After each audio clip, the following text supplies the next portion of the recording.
Hello friends, ये pink colour की प्यारे प्यारे से फ्लावर बड़े क्यूट से। ये मैं और मेरी गुड़िया बड़े मज़े से मस्ती के साथ जा रहे हैं हम गाड़ी में। और ये मेरी फ्रेंड्स वगैरह हैं, बहुत ही प्यारी प्यारी अच्छी दोस्त हैं मेरी। और ये मेरी गुड़िया, हम बड़ी मस्ती खोरी कर रहे थे आपस में, और वैसे बातें कर रहे, वैसे ऐसे ऐसे चहक रहे। फिर हमने लिए काफ़ल। ये काफ़ल गाँव में होते, पहाड़ी क्षेत्र में, ठंडे इलाकों में होते हैं। बड़े टेस्टी, यम्मी और मीठे मीठे होते हैं। बड़े मज़े के साथ हम इनको खा रहे थे और मज़े ले रहे थे पहाड़ों की वादियों का। फिर हमने लिए इमली। ये इमली इतनी टेस्टी थी, खट्टी तो नॉर्मली होती है बट ये मीठी इमली थी, इतनी मीठी थी ना, आ हा हा, खाने में मज़ा आ गया। फिर हमने लिए आड़ू। ये आड़ू भी बड़े मीठे मीठे और बड़े मस्त थे और मज़ा ही आ गया खाने में। फिर ये पहाड़ी क्षेत्र में, वाह वाह वाह, ये इतना प्यारा होम स्टे था, ग्रीनरी ही ग्रीनरी। मुझे इतना मज़ा आ रहा था, इतना सुकून मिल रहा था, बिल्कुल पीसफुल। मैं जूम इन जूम आउट कर रही हूँ। यहाँ पे कीवी के प्लांट थे, बड़े सुंदर सुंदर से।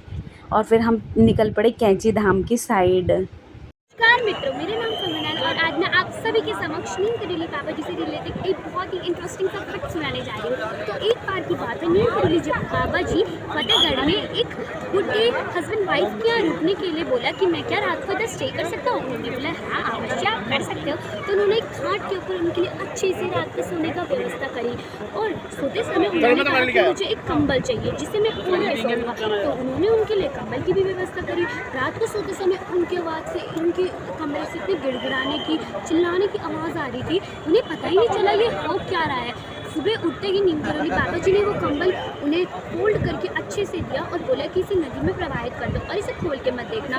जैसे उन बुढ़े हस्बैंड वाइफ ने उसे देखा तो वो तो बहुत ही ज़्यादा भारी हो रहा था, लेकिन उन्होंने खोल के नहीं देखा और उसे नदी में प्रवाहित कर दिया। और आश्चर्य की बात तो ये है कि अगले महीने जब उनका बेटा वर्ल्ड वॉर 2 की लड़ाई से आया तो उन्होंने कहा कि एक दिन मेरे चारों ओर से इतनी गोलियों की बरसात हो रही थी लेकिन मेरे पे एक भी गोली नहीं लगी। तो कैसी लगी आपको ये कहानी? उन्होंने ये भी बोला कि वो जो कंबल था वो ऐसे लग रहा, मेरे ऊपर ऐसे कंबल लगा हुआ था जो उलट फूटता। तो कैसी लगी आपको ये कहानी?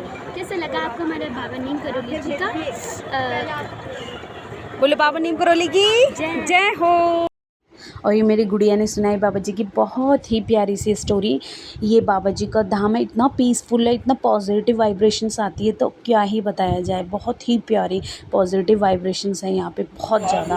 अब ये बाबा जी के धाम पहुँचे, बट यहाँ पे अलाउ तो था नहीं। मैंने थोड़ा बहुत फ़ोटोज़ खींची और बाबा जी के धाम में बहुत शांति से बाबा जी के पास बैठ गई और हनुमान चालीसा पढ़ ली। फाइनली फिर हमने खाना खाया और इतना अच्छा रहा हमारा ये टूर, क्या ही बताया जाए। जय हो बाबा नीम करोली की जय हो।